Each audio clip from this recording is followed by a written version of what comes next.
James Lynch here from MiddleEasy. Happy to be joined by the number 4 ranked heavyweight Curtis Razor Blaydes here on the program. Curtis, how are you, man? I'm doing good, man. How are you doing? I'm doing great. I know you were watching some anime before you hopped on this. What are you checking out? What are you watching? It's a random one. It's called The Japanese Tales of the Macabre. Okay. It's like Black Mirror. It's a bunch of random spooky episodes. They're Okay. not really connected. How long have you been an anime fan? I don't know if we've ever talked about that in our interviews. I've been an anime fan going back to like fourth grade when I was watching Okay. Pokemon and Yu-Gi-Oh. So yeah, it goes back a long. Anime is always going to be a part of my life. I don't think I'll ever stop watching. Okay. Well, there you go. Of course, we saw you yesterday in the MMA Hour. Big news with Francis Ngannou leaving the UFC. I know you mentioned how you were surprised about him leaving. I was curious how you found out he left. Was it just on social media? Did someone text you? How did you find out? No, it was all the memes and all the posts. It was all over. It was hot news. It was big news. It was all over. You know, when you first heard the news, what was your thoughts in terms of where he might compete next? You know, there's boxing, there's, PFL seems to have a lot of money these days. Yeah. Where, like, when you initially heard the news, where did you feel like you'd see him compete next? If I'm him, I just want to strike. I just want to get big paydays. The biggest paydays are in the boxing. So I think him versus. It doesn't even have to be like one of the top guys, but I keep hearing Tyson Fury. He might be a matchup. But really, anyone against Ngannou, he's going to make more than he ever did in the UFC. He'll get at least $5 million, I hope. Mm-hmm. So. Yeah. No. We'll see. Is that at the top of your list? Just as a fan of combat sports, do you want to see him fight Tyson Fury, or is there another fight out there? No, I just want to see him with the boxing gloves on. I want to see if the power translates. Yeah. Okay. That's fair enough. And, obviously fans are split on this thing, and you know how fans can be. We've talked about this in a bunch of interviews about how they can react. But, there's some fans that believe that Francis made a big mistake by not fighting Jones, getting the guaranteed money. What do you say to them, or what's sort of your opinion on that? I don't think he made a mistake. I think in the end, he's going to be the one who wins. You also got to think, he's 5 years older than me, so I'm about to be 32. He's going to be 37. I know he's a heavyweight, but you only have so many more fights in you. And I think MMA fights, they take a little more out of you. Like that fight he had with Stipe, the one where he lost, that's hard on the body.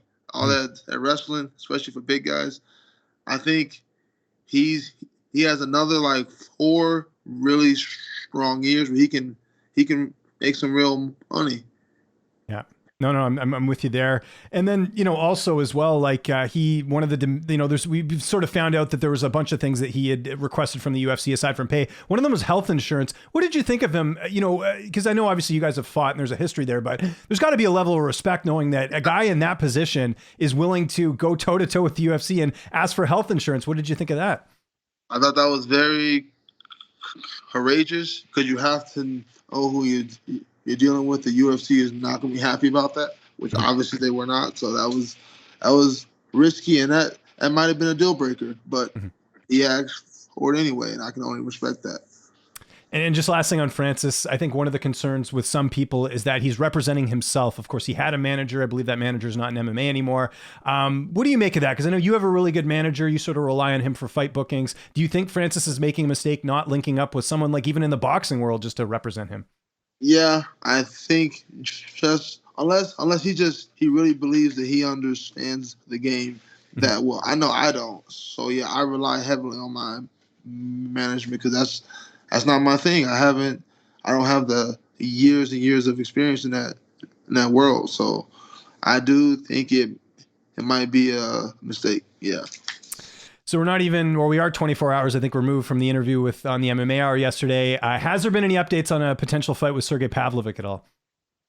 We're kind of just holding pattern. But yeah, it seems like that's where everything's headed towards. Yeah. Okay. that'll be the next opponent for me. And, this would make sense to have this fight on UFC 285. In fact, our last interview, we were talking about you potentially being a backup for that fight. Is that too soon, or would you rather, kind of maybe have a bit more time to take the fight? Yeah, I'd rather have a full camp. I respect him enough that I think he deserves a full camp of the preparation. Okay. I'm looking at April. Well, I was going to say end of March, though, there is that UFC San Antonio card that does not have a main event. That kind of seems like the fight that would make sense as the two of you headlining it. Does that interest you, or would you still want some more time? Maybe the timeline's all right, but the state, I don't like Texas. The judging in Texas. Good point. Yeah. Yeah. So, yeah, I would like to avoid Texas. I hear they're doing a card in early April in New York. Yeah. New York. So maybe that one. I wouldn't mind going back to New York. Okay, gotcha. Okay, well, yeah, I guess we'll have to see sort of what happens there. And one of the things you brought up that I kind of forgot about was that Alistair Overeem, your former teammate, had fought Sergei and defeated him quite easily. I mean, I know it's a couple years removed there, but are you going to be getting in touch with Alistair, ahead of this fight? Because I believe he's not in Colorado anymore, right? Yeah, I mean, we've already been in touch because we still talk off and on via Instagram, and he was supposed to come out here, but I forget what happened, but maybe he does end up coming out here and we get some work in. But I don't have to have that because, like I said, I was there, and I doubt the holes that Alistair exposed. I doubt he's like fixed those holes because he hasn't had to. He's been able to just one punch everyone. So why would he fix that hole? Kind of like Derek Lewis, kind of like a Mark Hunt, guys that rely on that power. They're just like, hey, I'm going in there. Either I knock him out or I don't. And that's the mentality I think he has. And it works. I'm not saying it's a bad mindset, but that's not the mentality I'm looking for. I'm not headhunting. I'm looking to be diverse with my striking. Bring it to him in a variety of ways. That way he's not able to just find that easy power shot. And yeah, we'll probably hit the mat unless I'm able to knock him out on the feet. That's always a possibility too. And then what do you make sort of his power? Because you fought obviously Ngannou twice. You fought Derek Lewis. Like, how would you rate his power? Would you say it's behind that, or would you say it's on par? I think those guys are exceptional heavy hitters. I think he's your standard heavy hitting heavyweight. There's a lot of them. There's been a lot of it's almost a prerequisite of the heavyweight division. Almost like speed is a requisite for the flyweight division. Have you ever heard of a slow flyweight? No. Have you ever heard of a weak heavyweight? Yeah. Not really. So I think he hits hard. We all do. But I don't think he's Mark Hunt or Ngannou. No. He might be on par with a Derek Lewis, but I put Derek Lewis behind Hunt and Ngannou. Yeah. Okay, that makes sense. And what about experience? I mean, you've pretty much fought everyone in the division for the most part. I mean, there's maybe a few names that you haven't competed against, but if you look at his last two wins, they're good wins. But also, Lewis is probably not the same Lewis you fought. Tai Tuivasa, got finished not that long before he finished him. He came early. He was compromised, and I find it really strange that no one brings that up. Like, it was a bad idea for him to come back within the same year. Because when I got knocked out by Derek, I was out for 8 months, and that was my decision. I wanted to be fully healthy.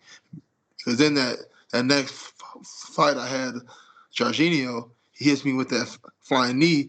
If I wasn't fully healthy, maybe he puts me out with that. Yeah. So I think Tuivasa came back early, and I think it's really weird that people aren't talking about that at all. So yeah, I don't think he's anything special. I think he's your standard heavyweight. He hits hard. He doesn't have footwork like an Aspinall or a Gane or a Stipe. I don't think his defensive hand placement is very good. His hands are everywhere. His stance is wide and it's not very athletic based. Um, I know I'm the better grappler. I know I got the takedowns. I know I've got the offensive jiu-jitsu. I know I haven't gotten a submission in the octagon, but I get them all the time in the practice room. So Mm. I believe I'm just better everywhere. And just like with Derek Lewis, I'm better everywhere, but he does have that one punch power that I have to be avoiding. So that's gonna be the fight. Me picking and popping, and me having to watch out for the one punch. And what do you make as well? Again, I know you have a lot of respect for him in the sense that you want to have a full camp, you want to be fully prepared. But I've heard a lot of people talk about future champion and things of that nature, and him, getting a title shot this year. Like, what do you make of that talk as someone who's been in the UFC a lot longer than him? I think it's hype. A lot of those people are casuals. They don't watch whole fights. They watch highlights. They don't see did he set up the knockout or did he just swing and hope and it landed. And that's me. I've been in this game for over 10 years now. I understand who's a good striker and who isn't, who has footwork and who doesn't. I look at a guy like Corey Sandhagen. I know he's a bantamweight, but that's hot. That's footwork. That's hand placement. That's head movement. That's what I look to strive to move like. I know I'm a heavyweight, but that's what I want to move like. I want to be able to dance like that. I know it's not a lot of big guys that can dance, and he's not one of them. He's not a dancer. Training camp, anything different? Same guys you're working with? What sort of training camp looking like? As you don't have a fight booked, but I'm sure you're kind of thinking I'm going to be fighting soon. Nothing different. I'm still working with Zach Ponga and a couple other guys that fight on the regional level. Ty Flores. I actually spoke to Ty before his last fight. Yeah, great guy.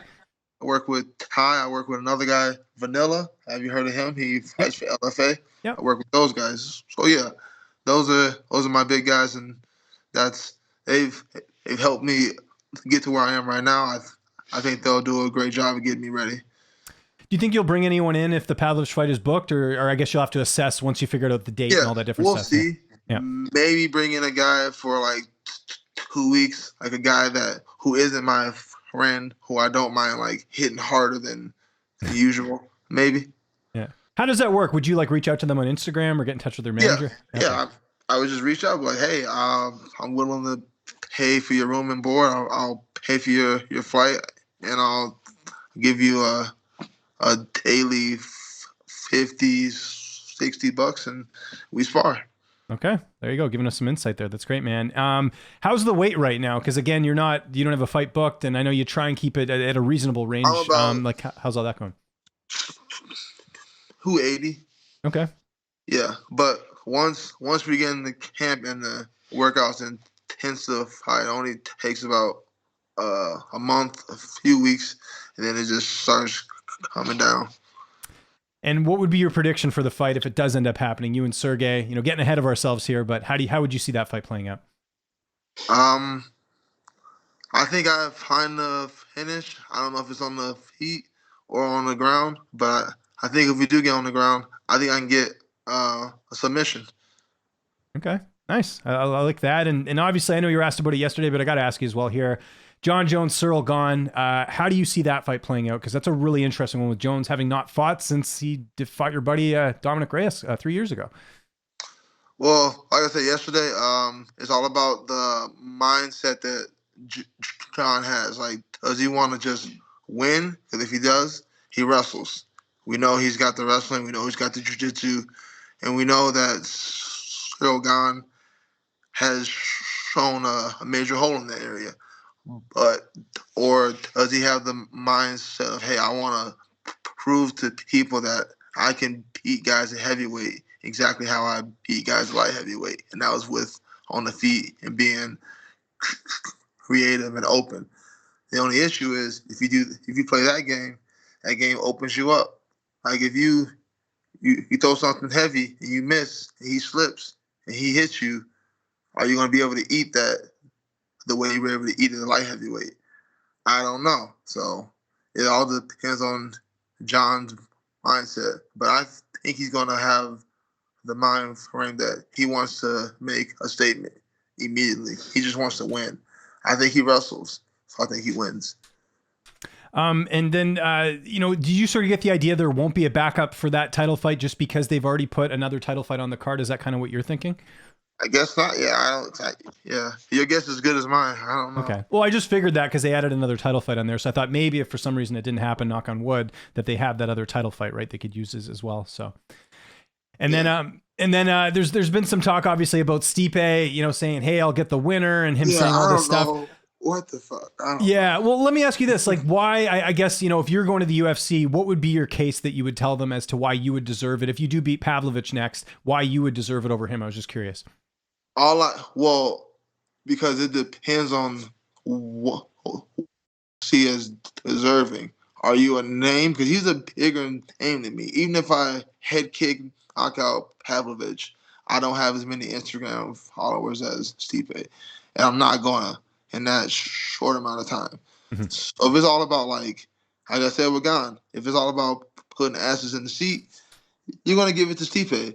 But if you want to do it off of meritocracy, like who's earned it, I've earned it. I beat Pavlovich, I will have earned it. Yeah. So. No, I can't argue with that. And you mentioned that you were asked the question about seeing yourself fighting for a title a year from now. You picked Jones in the fight with Gane, so let's assume that he still stays champion. How are you looking at that fight? Because I think the wrestling would be very interesting in that one. I mean, that would be. He's like what you asked me about Pavlovich earlier. Like, is he special? No, Jones is special. Like, he's long. He's very creative with the feet. He's got keeps. He's got elbows. He's got all the stuff. So that would be. I would have to be the one to establish my range early with my jab and my calf kicks, and I'd hope to hurt him with the calf kicks because I don't think he doesn't have the legs of a heavyweight. So I think my heavy legs, like we see what happened with Aspinall, he hit me in the leg and hurt his knee. I think if I'm repeatedly smashing into Jones's calves, I get him to be more hesitant. I'm able to take over and put him on his back heel, get him on the cage, and yeah, he's a good wrestler. So the takedowns will not be easy, but I believe I could find it. And even in the clinch, I believe I'm stronger than he is. I believe he's got the skill, but sometimes the heavyweight strength outweighs skill. Things happened in the news recently. The first one is Jake Paul is going to be competing in MMA. He signed with PFL. Just what was your reaction to that? Hey, he getting the bag. He just knows that he's stepping way outside of his comfort zone and he's being rewarded. So good for him. Okay. Good for him. Something else that's been advertised, and I don't want you to get in trouble with your boss or anything. What do you make of this power slap league? I was watching highlights of it with my girlfriend the other day. Like, it looks gruesome. I wouldn't do it. I wouldn't do it. I can't let you hit me. But I guess there's a niche, or there's people that'll watch it. There's people that'll pay to watch other people slap each other. So it's just another form of combat, I guess. Do you think it's safe? There was that one clip of the guy who got hit and his face immediately swelled up. That looked pretty bad. No, it's not safe. No, because at least in MMA, I may not get hit. And that you are getting hit multiple times. No, I wouldn't do it. I think it's not good for your neck. It's not good for your jaw. It's not good. Okay. But also, I don't think bare knuckle is good for you either. And I'm on the same page with you there, 100%. I agree. So, speaking of which, did you see Diego Sanchez is fighting Austin Trout at bare knuckle? What do you think of that? Yeah, I mean, I'm be honest, I don't watch a lot of it because it's hard to look at for me. Mm-hmm. But you know who Austin Trout is, right? Like, he's actually a good boxer. It seems like kind of a weird fight for Diego to take, especially at this stage in his career, right? Yeah, but even if you are good, the thing about bare knuckle boxing is I'm not going to say it's not about skill. I think pain tolerance is above skill. Like, you can beat a guy if you can just handle getting hit with a bare fist, and he can't. So we're going to see.